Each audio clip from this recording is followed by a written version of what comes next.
അങ്ങയുടെ രാജ്യം വരണമേ. അങ്ങയുടെ തിരുമനസ് സ്വർഗ്ഗത്തിലെ പോലെ ഭൂമിയിലുമാകണമേ.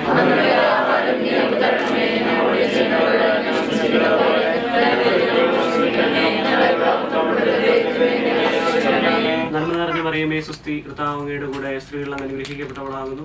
അങ്ങയുടെ ദുരിതത്തിൻ ഫലമായി ഈശോ അനുഗ്രഹിക്കപ്പെട്ടവനാകുന്നു.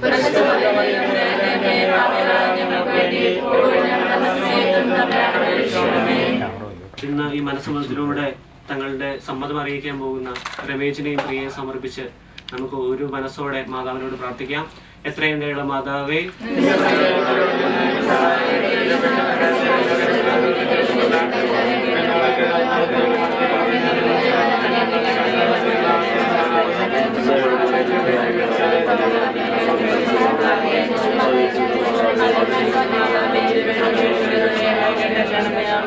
ഇന്ന് വാഹനത്തിൽ സഞ്ചരിക്കുന്നവരെയും ഇന്ന് ഭക്ഷണം പാകം ചെയ്തവരെയും ഇന്ന് നമുക്കായി പ്രയത്നിക്കുന്ന എല്ലാവരെയും സമർപ്പിച്ച് ഒരിക്കൽ കൂടി നമുക്ക് എത്രയും ദയുള്ള മാതാവിനെ ഉപയോഗിച്ച് പ്രാർത്ഥിക്കാം.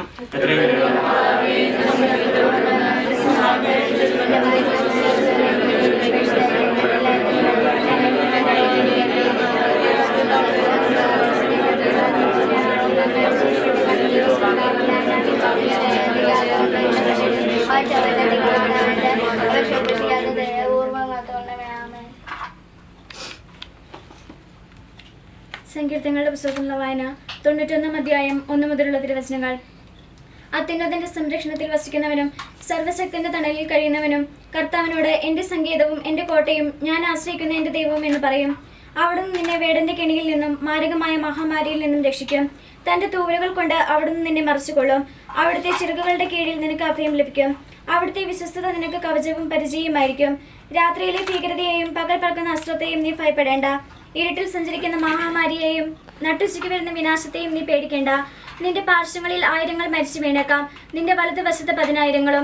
എങ്കിലും നിനക്ക് ഒരനർത്ഥവും സംഭവിക്കുകയില്ല. ദുഷ്ടരുടെ പ്രതിഫലം നിന്റെ കണ്ണുകൾ കൊണ്ട് തന്നെ നീ കാണും. നീ കർത്താവിൽ ആശ്രയിച്ചു, അത്യുന്നതിൽ നീ വാസമുറപ്പിച്ചു. നിനക്ക് ഒരു തിന്മയും ഭവിക്കുകയില്ല, ഒരനർത്ഥവും നിന്റെ കൂടാരത്തെ സമീപിക്കുകയില്ല.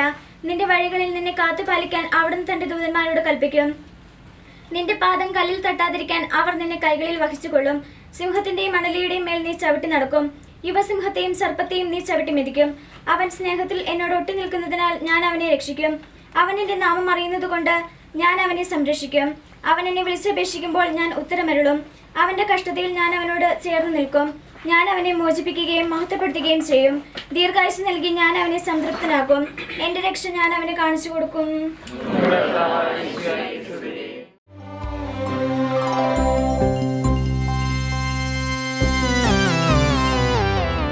സക്രാരി തന്നിൽ നിത്യം വാഴുന്ന സത്യസ്നേഹസ്വരൂപനേ, സക്രാരി തന്നിൽ നിത്യം വാഴുന്ന സത്യസ്നേഹസ്വരൂപനേ, മിത്രമായെന്റെ ഹൃത്താരിൽ വന്നു വാഴുവാൻ കൃപയാകണേ, വാഴുവാൻ കൃപയാകണേ.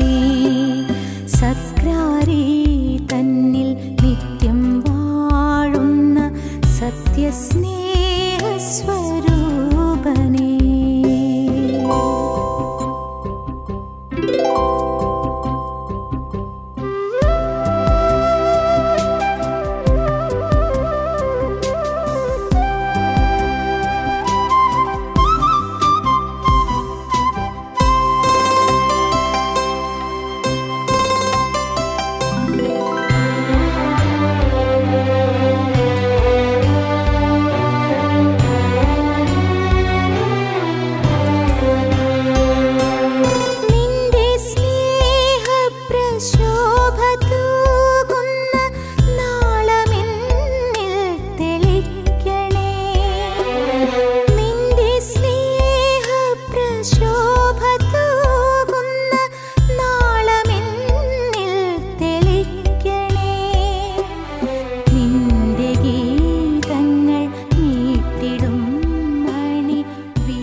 ജീവിതാവസ്ഥത്തോളം കാത്തു സൂക്ഷിക്കാൻ സാധിക്കട്ടെ എന്ന് തിരുക്രമങ്ങളിൽ ആവശ്യത്തിനുള്ള ആത്മാർത്ഥമായിട്ട് നമ്മൾ പ്രാർത്ഥിക്കാൻ നമ്മുടെ ദേവാലയത്തിൽ വേണ്ടി പ്രാർത്ഥിക്കാനായിട്ടാണ് നിൽക്കുന്നതെന്നുള്ള ആ ബോധ്യത്തോടുകൂടി നമ്മുടെ മുഖ്യമൊക്കെ സ്വിച്ച് വെച്ച് തിരുക്രമങ്ങൾ എല്ലാവരും പങ്കെടുക്കുകയും രണ്ട് കുടുംബാംഗങ്ങളെയും ഒരുപാട് സ്നേഹത്തോടുകൂടി സ്വാഗതം ചെയ്യുന്നു.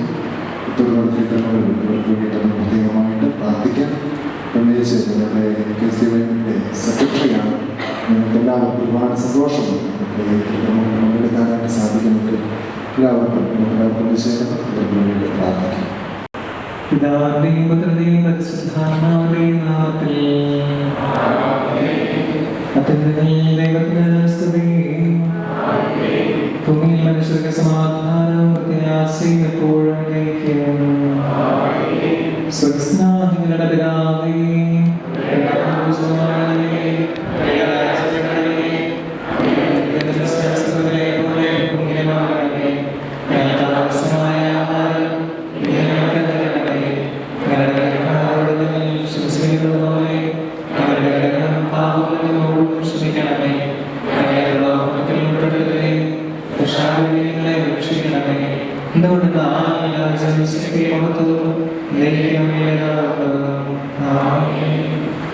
അനുഗ്രഹസമ്പന്നനായ ദൈവമേ, വിവാഹമെന്ന ഉദാസ വഴി പരസ്പരം ബന്ധിതരാകുവാനുള്ള ആഗ്രഹവും സന്നദ്ധതയും പരസ്യമായി പ്രഖ്യാപിക്കുവാൻ അങ്ങയുടെ സന്നിധിയിൽ നിൽക്കുന്ന പ്രവിജയശ്രീയും മേരിയെയും കാരുണ്യപൂർവ്വം തൃക്കൺ പാർക്കണമേ. അങ്ങയുടെ മഹത്വത്തിന് വേണ്ടി അവരെടുത്തിരിക്കുന്ന ഈ തീരുമാനത്തിൽ ഉറച്ചു നിർത്തുവാനുള്ള ശക്തി അവർക്ക് പ്രദാനം ചെയ്യണമേ. വിവാഹ ജീവിതത്തിന്റെ മഹാത്മ്യം മനസ്സിലാക്കുവാനും ആ ജീവിതത്തിന് വേണ്ടി സ്വയം വിശുദ്ധീകരിക്കുവാനും ഇവരെ സഹായിക്കണമേ. പിതാവും പുത്രനും പരിശുദ്ധാത്മാവുമായ സർവ്വേശ്വരനായി നീക്കും.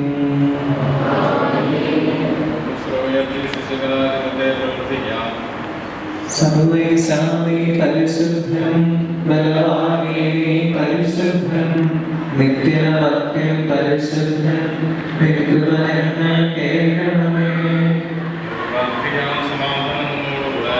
ഞങ്ങളുടെ കർത്താവായ ദൈവമേ, ജീവദായകമായ ദൈവസന്ദേശം ശ്രമിക്കുന്നതിന് ഗ്രഹിക്കുന്നതിനും ഞങ്ങളുടെ ബുദ്ധിയും മനസ്സിനെയും പ്രകാശിപ്പിക്കണമേ. അതുവഴി സ്നേഹവും ശരണവും ഞങ്ങൾ വർദ്ധിക്കുവാനും ഞങ്ങൾ രക്ഷ പ്രാപിച്ചവനെ സ്തുതിക്കുവാനും ഞങ്ങളെ സഹായിക്കണമേ.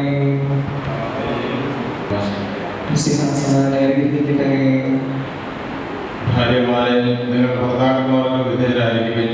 വചനം അനുസരിക്കാത്തവരുണ്ടെങ്കിൽ വാക്കുകൊണ്ടല്ല ഭാര്യയുടെ ആദരവ് നിറഞ്ഞ പല പെരുമാറ്റം കൊണ്ട് അവർ മാനസാന്തരപ്പെടുവാനിടയാകണം.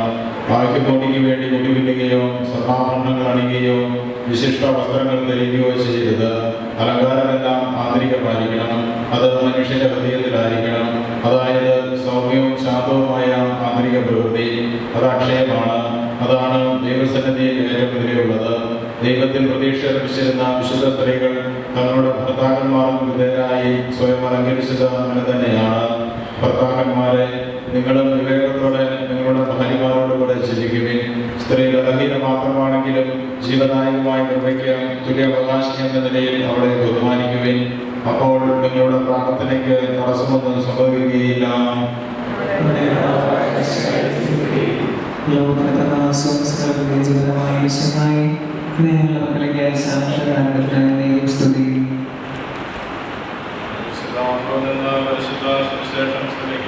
സമാധാനം നിങ്ങളോടുകൂടെ.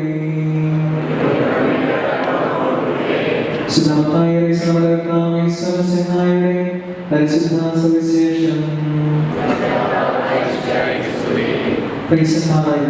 ഈശോയെ പരീക്ഷിക്കുവാനായി പ്രകാരം ചോദിച്ചു, ഏതെങ്കിലും കാലത്താൽ ഒരാൾക്ക് തന്റെ ഭാര്യയെ പരിത്യജിക്കുവാൻ പാടുണ്ടോ? അവിടെ നമ്മളോട് അരുൾ ചെയ്തു, സൃഷ്ടാവ് ആദിയിൽ പുരുഷനും സ്ത്രീയുമായി മനുഷ്യനെ സൃഷ്ടിച്ചു. തന്നിമിത്തം പുരുഷൻ തന്റെ മാതാപിതാക്കന്മാരെ വിട്ട് ഭാര്യയോട് ചേരുമെന്നും അവർ ഇരുവരും ഒരു ശരീരമായി തീരുമെന്നും അവിടുന്ന് അരുൾ ചെയ്തിട്ടുണ്ട്. ഇതൊന്നും നിങ്ങൾ വായിച്ചിട്ടില്ലയോ? ആകയാൽ അവർ രണ്ടല്ല, ഒരു ശരീരമാവുന്നു. ദൈവം യോജിപ്പിച്ചത് മനുഷ്യൻ വേർപെടുത്താതിരിക്കട്ടെ.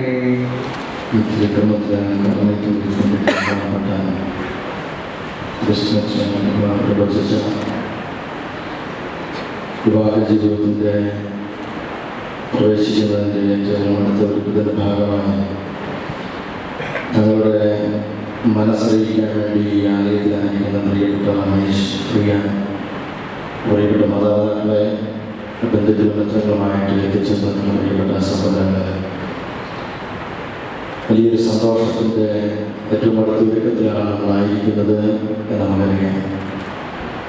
ഏറെ നാളത്തെ പ്രതീക്ഷയുടെയും സ്വപ്നത്തിൻ്റെയും പ്രാർത്ഥനയുടെയും ഫലമായിട്ട് രമേശും പ്രിയയും ഒരു പുതിയൊരു ജീവിതക്രമം ആരംഭിക്കാൻ വേണ്ടിയിട്ടുള്ള ഭാഗമായി ഈ ആലയത്തിൽ സഭയ്ക്ക് മുമ്പാകെ, സമൂഹത്തിന് മുമ്പാകെ അവരുടെ മനസ്സറിയിക്കാൻ എത്തിയിരിക്കുന്നു. അതിന് സാക്ഷികളാകാൻ വേണ്ടിയിട്ടാണ് നമ്മൾ ഈ ആലയത്തിലായിരിക്കുന്നത്. പക്ഷെ ജീവിതത്തിൻ്റെ പരിപരിത യാഥാർത്ഥ്യങ്ങളോട് യാത്ര ചെയ്യുമ്പോൾ കുടുംബജീവിതം അത്ര കണ്ട് സന്തോഷകരമല്ല എന്ന് നമുക്കറിയാം. എങ്കിലും ദൈവം ഏറെ സ്നേഹിക്കുകയും ദൈവം സ്ഥാപിക്കുകയും ഭംഗിയായി കൊണ്ടു നടക്കുകയും നല്ല സ്വപ്നങ്ങൾ അതിനെക്കുറിച്ച് നെയ്തെടുക്കുകയും ചെയ്ത ഒരു ജീവിതാവസ്ഥയാണല്ലോ കുടുംബജീവിതം. അങ്ങനെയെങ്കിൽ നമ്മൾ തിരിച്ചറിയേണ്ടത് മഹായാഥാർത്ഥ്യം തമ്പുരാന്റെ കൂട്ടുപിടിച്ചുകൊണ്ട് ഒരു കുടുംബജീവിതം നയിക്കുക എന്നുള്ളതാണ്. കുടുംബജീവിതങ്ങൾക്ക് എന്തെങ്കിലുമൊക്കെ കോട്ടങ്ങൾ ഉണ്ടാകാനുള്ള കാരണം ഭാര്യയും ഭർത്താവും ഒറ്റയ്ക്ക് ഒരു ജീവിതം, ഒരു കുടുംബം പടുത്തുയർത്താൻ വേണ്ടിയിട്ടുള്ള ശ്രമം നടത്തുമ്പോഴാണ് എന്ന് തോന്നുന്നു. കൂടെ യോജിപ്പിച്ച ദൈവത്തെ കൂടെ ഒന്ന് ചേർത്ത് നിർത്തുമ്പോൾ കുടുംബജീവിതം ഏറെ അനുഗ്രഹദായകമായി മാറും എന്ന് നമ്മൾ തിരിച്ചറിയുക. നമുക്ക് പരിചിതമുള്ള രണ്ട് സഹോദരിമാരുണ്ട്, മർത്തായും മറിയവും. ഈശോ അവരുടെ ഭവനത്തിൽ ചെന്നപ്പോൾ ഈ മറിയം അവൻ്റെ കാൽ ചൂട്ടിലിരുന്ന് സംസാരിച്ചുകൊണ്ടിരുന്നു എന്ന തിരുവചനം. മടിപിടിച്ചിരുന്നു എന്നാണ് തിരുവചനത്തിൻ്റെ ഒരു സൂചന പോലും. മർത്ത പരാതിയൊക്കെ പറയുമ്പോൾ ഈശോ അതിനെ ന്യായീകരിക്കുന്നുണ്ട്. അവൾ നല്ല ഭാഗം തിരഞ്ഞെടുത്തുവെന്ന്. രമേശും പ്രിയയും ആരംഭിക്കാൻ വേണ്ടി പോകുന്ന കുടുംബജീവിതം ഇത്രമാത്രം പ്രാർത്ഥനയിലാകപ്പെട്ട ഒരു ജീവിതമാകട്ടെ എന്ന് പ്രാർത്ഥിക്കുന്നു. ഒരുപാട് കാര്യങ്ങളെക്കുറിച്ച് ചിന്തിക്കാനായിട്ടുണ്ട്, ഒരുപാട് ടെൻഷൻ അടിക്കാനായിട്ടുണ്ട്, ഒരുപാട് അസ്വസ്ഥപ്പെടാൻ വേണ്ടിയിട്ടുള്ള വാക്കുകളൊക്കെ നിങ്ങൾക്ക് ഇനിയുള്ള നാളുകളിൽ സാഹചര്യങ്ങൾ ഒരുക്കപ്പെടും. പക്ഷെ അതിനൊക്കെ അപ്പുറത്തേക്ക് ശാന്തമായിട്ട് ദൈവസന്നിധിക്ക് ഇരിക്കാനായിട്ട് നിങ്ങൾക്ക് സാധിക്കുന്നുവെങ്കിൽ ഈ അസ്വസ്ഥതകളൊക്കെ അതിജീവിക്കാൻ വേണ്ടിയിട്ട് നിങ്ങൾക്കാവും എന്ന് നിങ്ങൾ തിരിച്ചറിയുക. ഒരുപാട് പുസ്തകം 2-ാം അധ്യായം 4-ാം വാക്യം ദൈവജനത്തെക്കുറിച്ച് ദൈവത്തിൻ്റെ ഒരു സങ്കടം പ്രകാരം പറഞ്ഞു വയ്ക്കുന്നുണ്ട്. മകനെ നിന്നെക്കുറിച്ച് എനിക്കൊരു പരാതിയുണ്ട്, നിനക്ക് പണ്ടുണ്ടായ സ്നേഹം ഇപ്പോൾ ഇല്ല. ദൈവത്തിൻ്റെ സങ്കടം മനുഷ്യരെക്കുറിച്ച്, പണ്ടുണ്ടായ സ്നേഹം ഇപ്പോൾ ഇല്ല. കുടുംബജീവിതമൊക്കെ മുന്നോട്ട് നയിക്കുന്ന ആളുകൾക്കൊക്കെ പറയാനായിട്ടുള്ളതാണ്. ഭർത്താവിന് പണ്ടുണ്ടായിരുന്ന സ്നേഹം ഇപ്പോൾ ഇല്ല, ഭാര്യയ്ക്ക് ആദ്യ നാളുകളുണ്ടായിരുന്ന സ്നേഹം ഇപ്പോൾ ഇല്ല, കുഞ്ഞുങ്ങൾക്ക് അവർ ചെറുപ്പത്തിനായിരുന്നപ്പോൾ ഉണ്ടായിരുന്ന സ്നേഹമില്ല എന്ന് മാതാപിതാക്കളുടെ സങ്കടം. ഇങ്ങനെ എല്ലാവരുടെയും സങ്കടത്തിന് കാരണം ഈ പഴയ സ്നേഹം എവിടെയോ കളഞ്ഞുപോയി എന്നുള്ളതാണ്. രമേശും പ്രിയയും ആരംഭിക്കാൻ വേണ്ടി പോകുന്ന കുടുംബജീവിതം അത് എത്ര ആണ്ടുകൾ കഴിഞ്ഞാൽ ഇപ്രകാരം ഒരു സങ്കടം നിങ്ങളുടെ മനസ്സിൽ പോലും തോന്നാതിരിക്കട്ടെ എന്ന് ഞങ്ങളൊക്കെ ആത്മാർത്ഥമായി പ്രാർത്ഥിക്കുന്നു. പ്രിയയ്ക്ക് ഒരിക്കലും രമേശിന് എന്നോട് പണ്ടുണ്ടായിരുന്ന സ്നേഹം ഇപ്പോൾ ഇല്ല എന്ന് ചിന്തിക്കാനായിട്ടുള്ള അവസ്ഥ ഉണ്ടാകാതിരിക്കട്ടെ. രമേശിനും പ്രിയയ്ക്ക് എന്നോട് നേരത്തെ ഉണ്ടായിരുന്ന സ്നേഹം ഇപ്പോൾ ഇല്ല എന്ന് ചിന്തിക്കാനായിട്ടുള്ള അവസരം ഉണ്ടാകാതിരിക്കട്ടെ. സ്നേഹത്തിൽ കുറവില്ലാത്ത, പ്രാർത്ഥനയിൽ വരുവാങ്ങിയ ആത്മീയതയുള്ള നല്ലൊരു കുടുംബജീവിതം നയിക്കാൻ നിങ്ങൾക്ക് ഇടപെടട്ടെ എന്ന് പ്രാർത്ഥിക്കുന്നു. പ്രിയയെ ഏതാനും വർഷങ്ങളായിട്ട് പരിചിതമുണ്ട്. നല്ല ഒരു പെൺകുട്ടി, നല്ല സ്വഭാവമുള്ളവരും സൗഹൃദത്തോടും സ്നേഹത്തോടും ഇടപെടാൻ വേണ്ടിയിട്ട് കഴിയുന്ന നല്ലൊരു കുട്ടി. എനിക്ക് പരിചിതമില്ലെങ്കിലും ബഹുമാനപ്പെട്ട വൈദികരോടൊക്കെ സംസാരിച്ചപ്പോഴൊക്കെ അവരൊക്കെ പറഞ്ഞു, ഇടവകയിൽ നല്ലൊരു ചെറുപ്പക്കാരൻ ആണ് രമേശ്. എല്ലാ കാര്യങ്ങളും സഭയോട് ചേർന്ന് ഇടവകയോട് ചേർന്ന് പ്രവർത്തിക്കുന്ന ദുശീലങ്ങളോ ദുസ്വഭാവങ്ങളോ ഇല്ലാത്ത നല്ലൊരു ചെറുപ്പക്കാരൻ. നിങ്ങളെക്കുറിച്ച് ഇങ്ങനെ പറയാനായിട്ട് സാധിക്കുന്നതിന് മഹാഭാഗ്യം. കാലഘട്ടങ്ങൾ എങ്ങനെയാണെന്ന് നമുക്കറിയാം. നിങ്ങൾ നല്ലവരാണ് എന്ന് നമ്മളെക്കുറിച്ച് പറയാനായിട്ട് സാധിക്കുന്നത് തന്നെ നല്ല കാര്യം. ഇങ്ങനെയെങ്കിൽ ഞങ്ങൾക്കൊക്കെ ശുഭപ്രതീക്ഷയാണുള്ളത്. നിങ്ങൾ ആരംഭിക്കുന്ന കുടുംബജീവിതം നിങ്ങൾ എത്രമാത്രം നല്ലവരാണോ അതുപോലെ തന്നെ നല്ലൊരു കുടുംബം പടുത്തുവരുത്താൻ നിങ്ങൾക്ക് നല്ലവരായ ദൈവം ധാരാളം കൃപ നൽകി അനുഗ്രഹിക്കട്ടെ എന്ന് പ്രാർത്ഥിക്കുന്നു.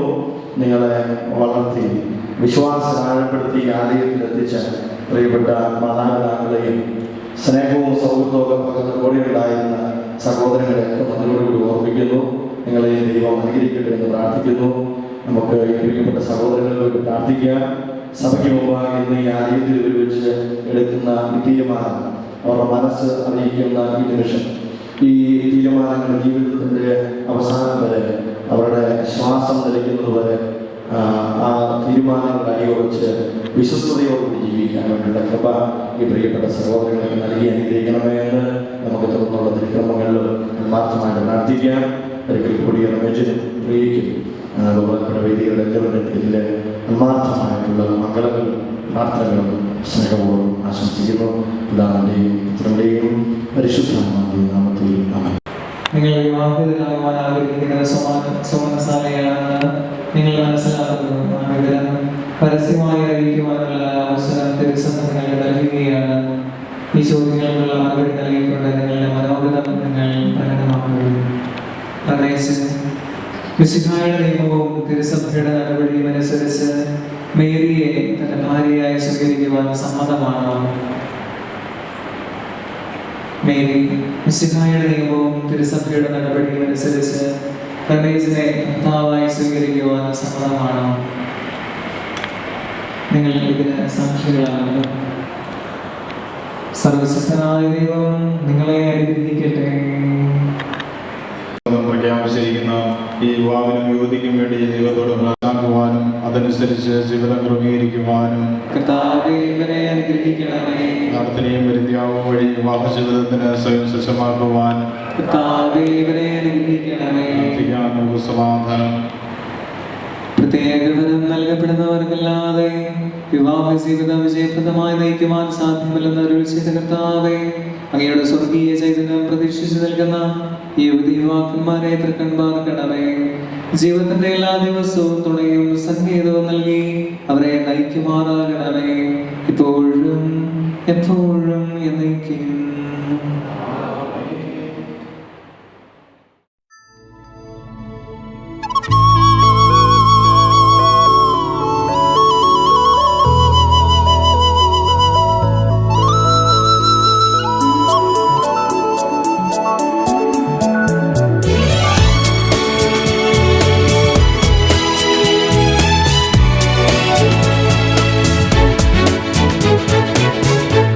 ചിറകാർന്ന മൗനം ചിരിയിൽ ഒതുങ്ങി മനസമ്മതം നീ മിഴിയാലെയോതി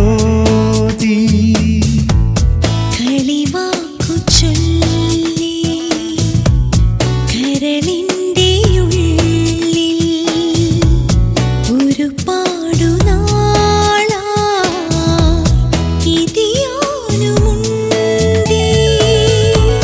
തിങ്കൾ തുളുമ്പും അഴകിൻ തടങ്ങളിൽ വിരലോടിയാൽ നീ വിടരും കൽഹാരം ചിറകാർന്ന മൗനം.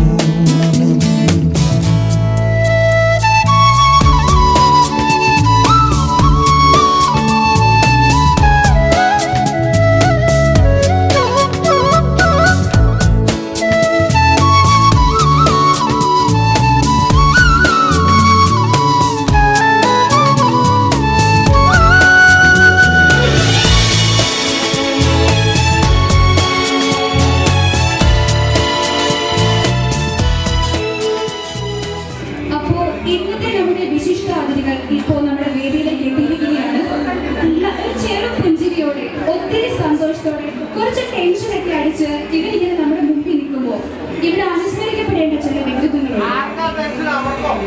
ഇവരായിരിക്കുന്ന ഈ അവസ്ഥയിലേക്ക് എത്തിച്ചേരുക, ഇവരുടെ ജീവിതത്തിലെ ഓരോ ചുവട് പോലും പിഴയ്ക്കാതെ ഇവരെ കൈപിടിച്ചു നടത്തിയ ഇവരുടെ പ്രിയപ്പെട്ട മാതാപിതാക്കളും സഹോദരങ്ങളും, നമുക്കവരെ ഈ നിമിഷം മറക്കാൻ സാധിക്കുകയില്ല. അതുകൊണ്ട് തന്നെ ഏറ്റവും ബഹുമാനത്തോടു കൂടി പ്രിയയുടെ പേരൻസിനെയും സഹോദരങ്ങളെയും അതുപോലെ തന്നെ രമേശേട്ടന്റെ പേരൻസിനെയും സഹോദരങ്ങളെയും ഈ വേദിയിലേക്ക് ക്ഷണിക്കുകയാണ്.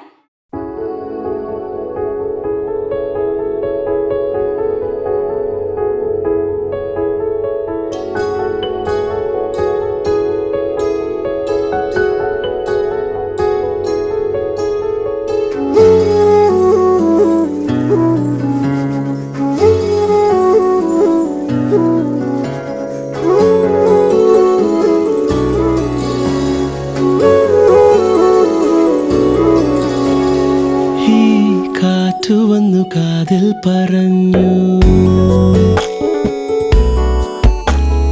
നീ എന്നുമെന്നും എന്റേതു മാത്രം. ഉരുകുമെന്നിശ്വാസമായി ഉയിരിനെ പുൽകിടുമോ എൻ മൗനങ്ങൾ തേടും സംഗീതമേ. ഈ കണ്ണുകളിൽ നീയാണു ലോകം, ഈ കാതുകളിൽ നീയാണു രാഗം. ഉരുകുമെന്നിശ്വാസമായി ഉയിരിനെ പുൽകിടുമോ എൻ മൗനങ്ങൾ തേടും സംഗീതമേ. ചെഞ്ചുണ്ടത്തോടിച്ചോ ചെറുവാൽ കിളിയെ, നെഞ്ചൊന്നു പിടച്ചോ പറയൂ പതിയെ, മഞ്ചാടിക്കൊമ്പത്താരെ ഇണക്കിളിയെ, കിന്നാരം ചൊല്ലി ചൊല്ലി അടുത്തതല്ലേ. ചെഞ്ചുണ്ടത്തോടിച്ചോ ചെറുവാൽ കിളിയെ, നെഞ്ചൊന്നു പിടച്ചോ പറയൂ പതിയെ, മഞ്ചാടിക്കൊമ്പത്താരെ ഇണക്കിളിയെ, കിന്നാരം ചൊല്ലി ചൊല്ലി അടുത്തതല്ലേ.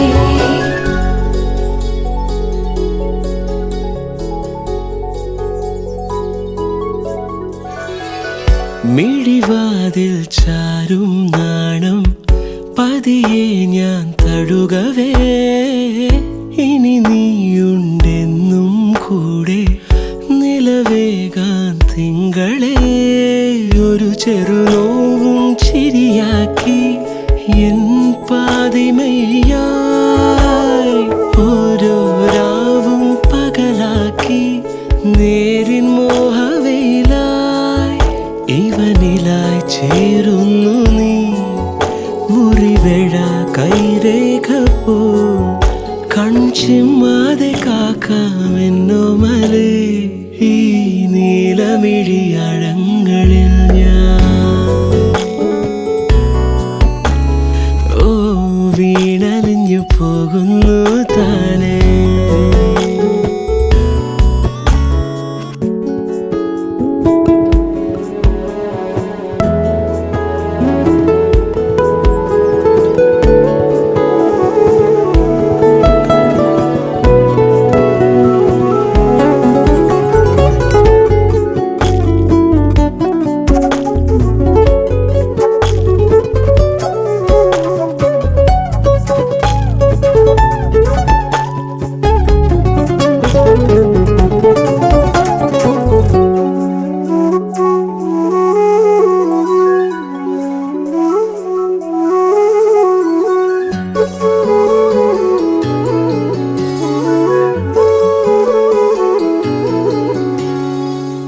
പ്രണയത്തിൻ മഞ്ഞായി പെയ്തു കൊതി തീരാതെന്നിൽ നീയേ.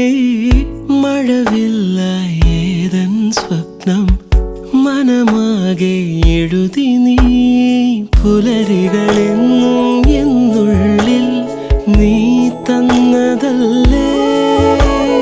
ചാരേ നീ വന്നണയേണം രാവിലൊന്നു മയങ്ങാൻ.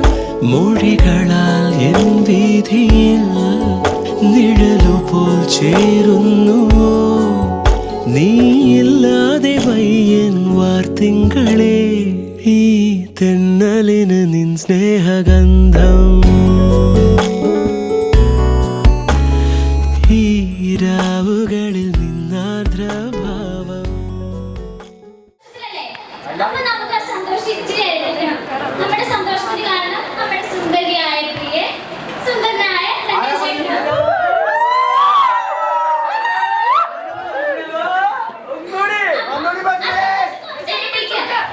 അപ്പൊ നമുക്ക് ചെറിയൊരു സർപ്രൈസ് അവർക്ക് കൊടുക്കാം. ഒത്തിരി വലിയതൊന്നല്ല. അപ്പൊ നിങ്ങളൊന്നും ചെയ്യാം. പ്ലേ ചെയ്ത് തരാം. അപ്പൊ ഒന്ന് ചെയ്യാം.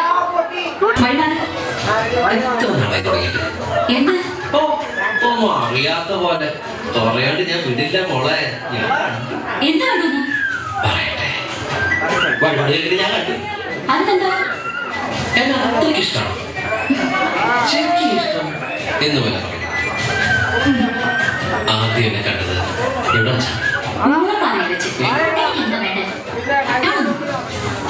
മര്യാദ കൊണ്ടുകൊണ്ട് കഞ്ഞി കുടിച്ച് ചോറില്ല വീട്ടിലെ ഞാൻ ഒരു കാര്യം പറട്ടെ വീട്ടില് ഞാൻ ആദ്യം ഇവിടെ ആരുമില്ല, ആരും കാണില്ല.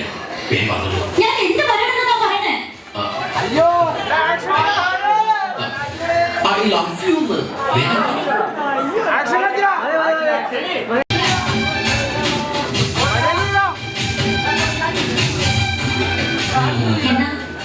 ഒന്നുമല്ല, എത്ര നാളായി തുടങ്ങിയിട്ട് ഒന്നും അറിയാത്ത പോലെ പറയാണ്ട് ഞാൻ വിട. ഒന്നുമല്ല, എത്ര നാളായി തുടങ്ങിയിട്ട് ഒന്നും അറിയാത്ത പോലെ പറയാണ്ട് ഞാൻ വിടില്ല മോളെ. ഞാൻ കണ്ടു, പറയട്ടെ, വഴിപാടുകളിൽ ഞാൻ കണ്ടു.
സഖി നീ അണയെ ചാരേ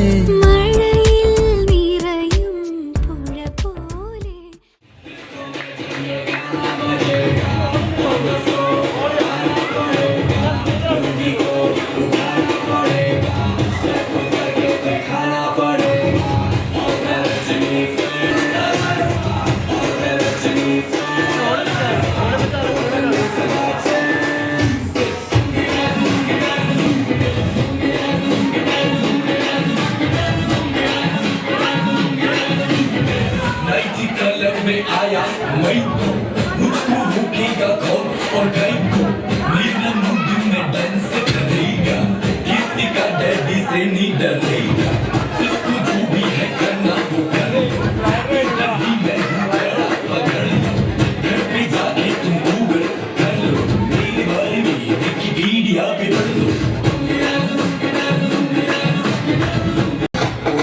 थोड़ा रंग घुमा के अंडा की जैसा चश्मा लगा के कोकोनट में लस्सी मिला के आ जाओ सारे मूड बना के मुझको तो थोड़ा रंग घुमा के अंडा